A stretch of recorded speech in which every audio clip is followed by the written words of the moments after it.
à toutes et à tous, nous sommes le jeudi 11 mars 2021, je suis Sarah Menei, vous écoutez Flash Foot sur Free Ligue 1 Uber Eats.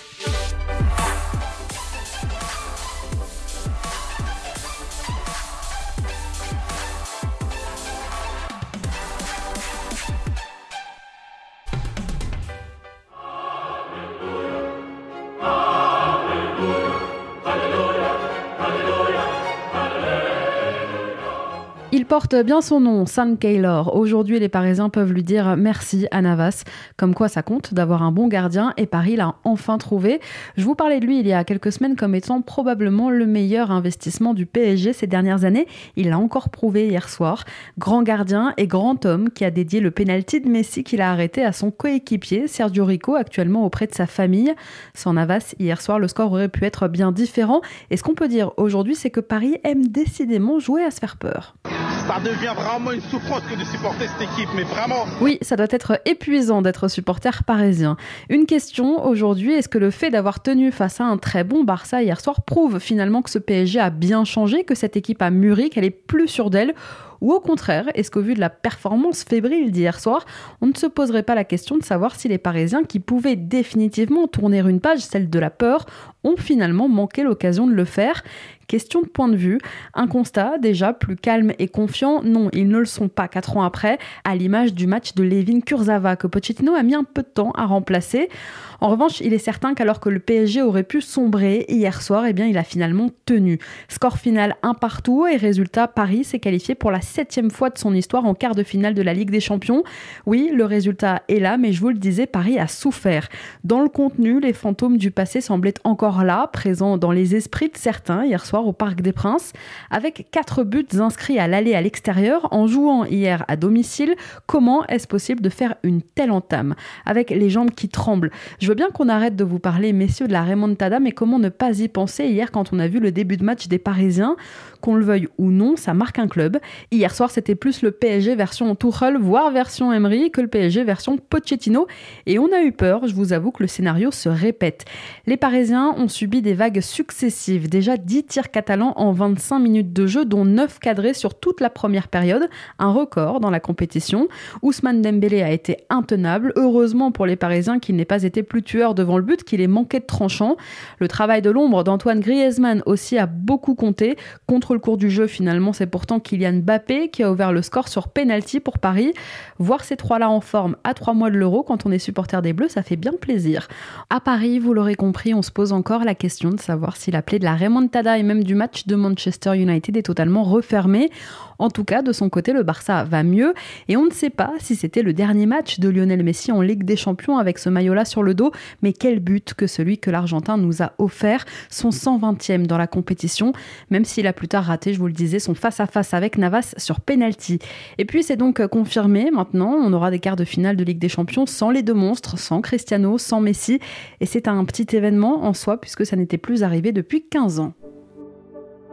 Retour à la Ligue 1 avec l'OM qui a arraché hier au Vélodrome la première victoire de l'ère Sampaoli. L'Argentin devient le premier coach à avoir remporté son premier match avec Marseille depuis Mitchell il y a 5 ans et demi. Et oui, l'homme au costard bleu.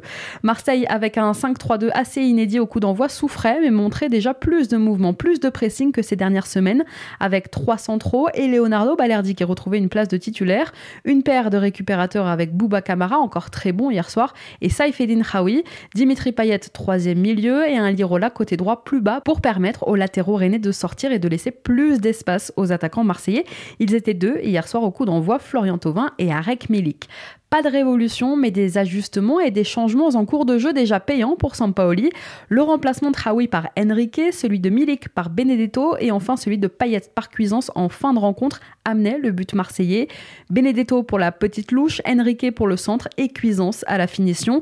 Espérons d'ailleurs que ce premier but lui redonne un peu confiance à Michael Cuisance, lui qui avait été tellement en difficulté ces dernières semaines. Bon, déjà du jeu à l'OM en tout cas, et déjà surtout ça parle ballon, on n'était plus trop habitués, je vous avoue.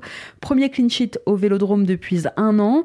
L'OM, avec cette victoire, est repassé 6e au classement aujourd'hui et revient à 2 points de Lens. En face, comme à Lyon à l'époque, finalement, Bruno Genesio entame son mandat sur le banc rennais par une défaite, battu pour la 6e fois consécutive, un record depuis 35 ans. Le stade rennais continue de plonger. Son joli maillot pour les 120 ans du club et l'arrivée donc de Genesio n'y ont rien changé hier soir. Fidèle au système de jeu de son prédécesseur, Genesio alignait une équipe type où Damien Da Silva débutait sur le banc et où Steven Zonzi portait donc le brassard de capitaine. Rennes conserve sa 10e place au classement mais voit son objectif européen s'éloigner encore un peu plus. Samedi après-midi, dans le cadre de la 29e journée, Marseille recevra Brest et dimanche après-midi, les Rennais accueilleront Strasbourg. Allez, c'est parti pour notre tour des clubs.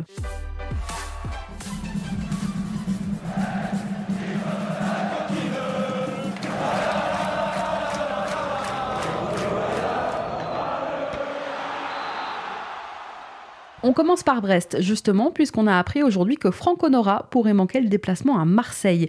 Auteur de 8 buts cette saison, le milieu brestois a ressenti une pointe aux adducteurs.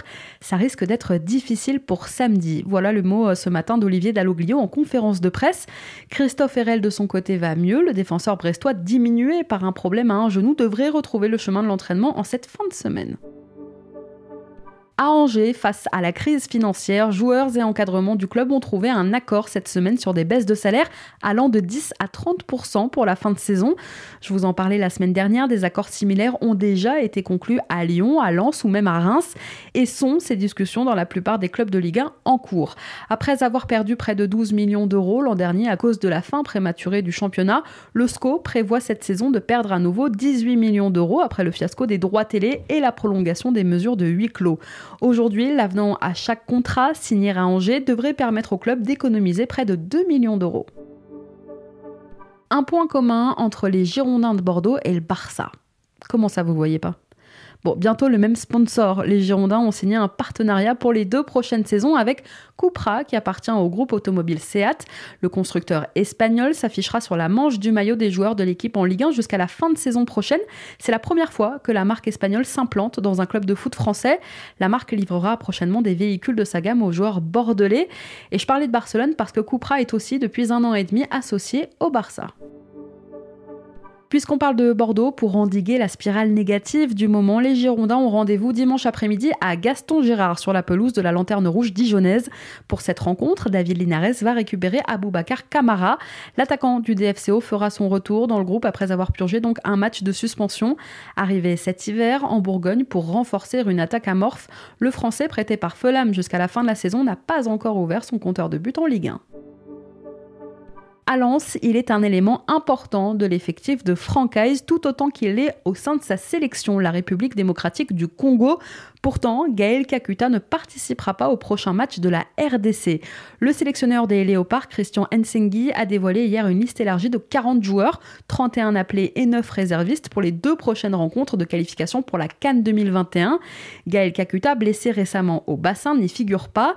Il était à l'arrêt ces derniers jours à cause d'un problème donc au bassin. Avec Lens, il avait fait l'impasse sur le voyage à Saint-Étienne il y a 10 jours, mais aussi sur la rencontre de Coupe de France samedi dernier face au Red Star. Et cette non-convocation implique peut-être que la blessure de Kakuta au bassin soit plus grave que prévu.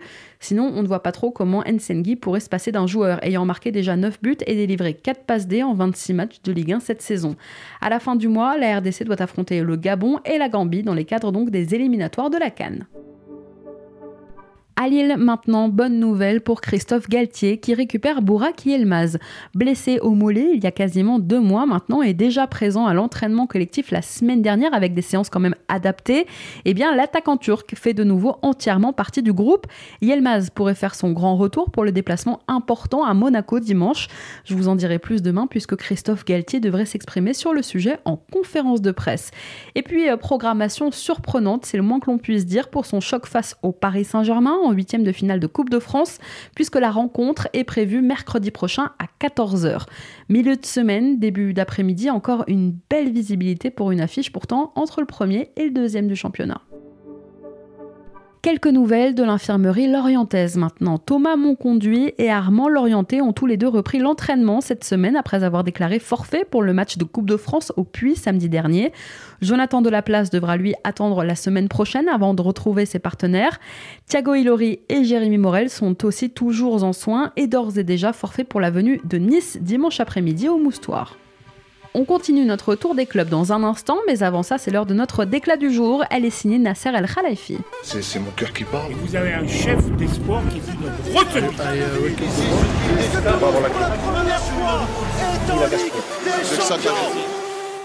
Une qualification en quart de finale de Ligue des Champions, c'est toujours une bonne raison de s'exprimer pour le président du Paris Saint-Germain.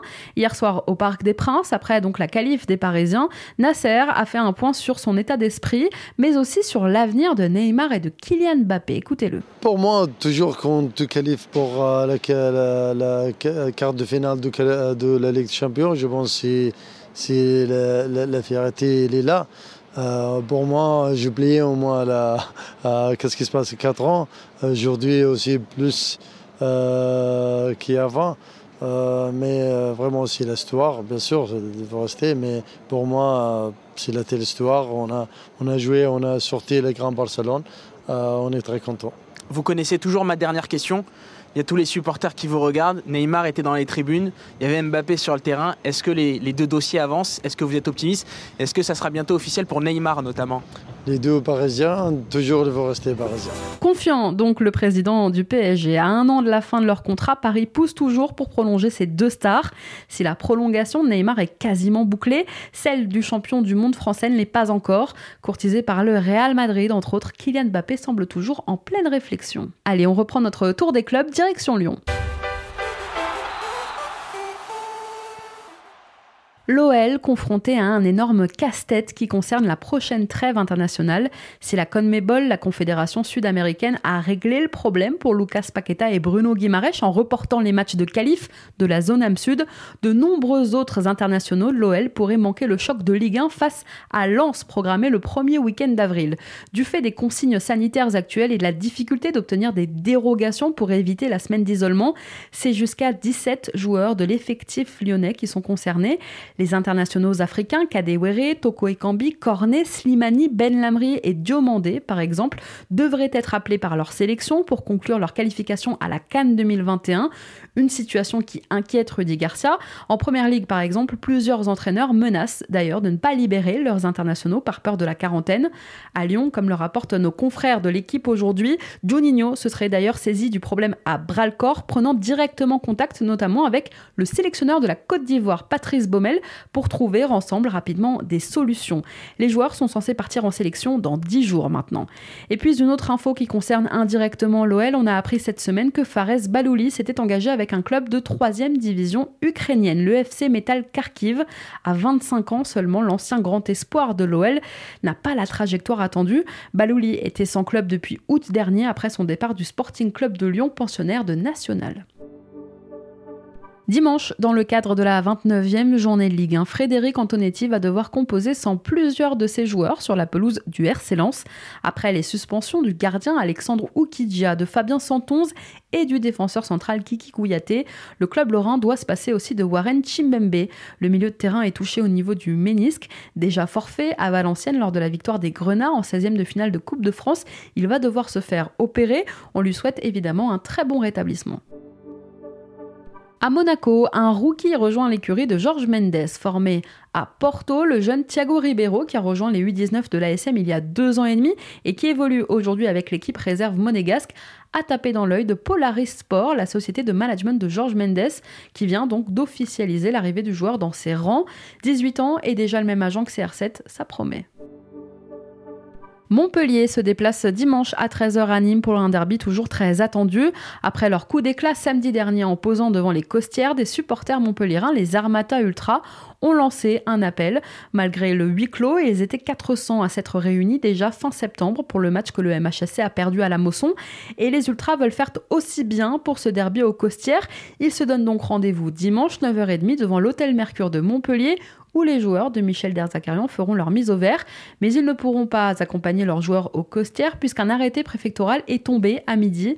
Présence interdite de supporters montpelliérains et interdiction d'utiliser pétards, fumigènes, drapeaux ou banderoles visant à la provocation ou à la violence aux abords des Costières dimanche.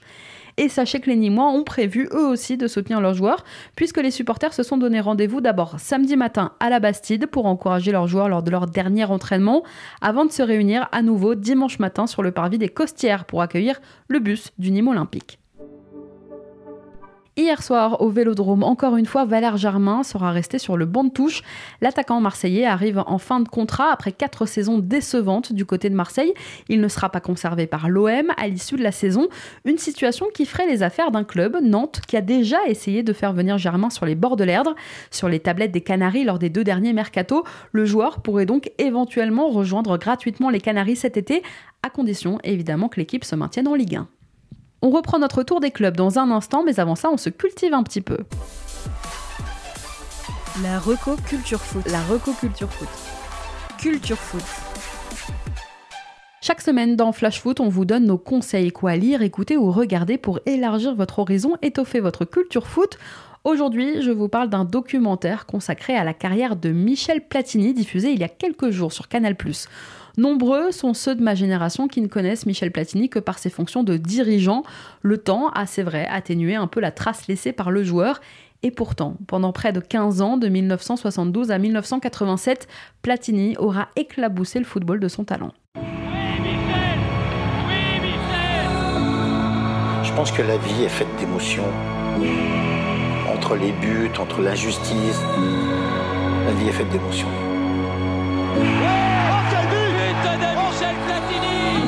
Dans la victoire, dans la défaite, il faut avoir ces émotions. De ses débuts pro à Nancy alors qu'il n'avait que 17 ans, au titre remporté plus tard sous le maillot de la Juve, en passant bien sûr par son influence au sein de l'équipe de France à l'Euro 84, tout y est dans ce doc.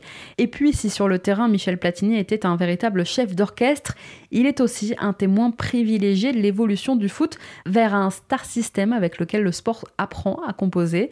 Le documentaire est signé Jean-Marie Goussard. Le réalisateur a travaillé pendant 9 mois pour compiler des centaines d'heures d'images d'archives et d'interviews.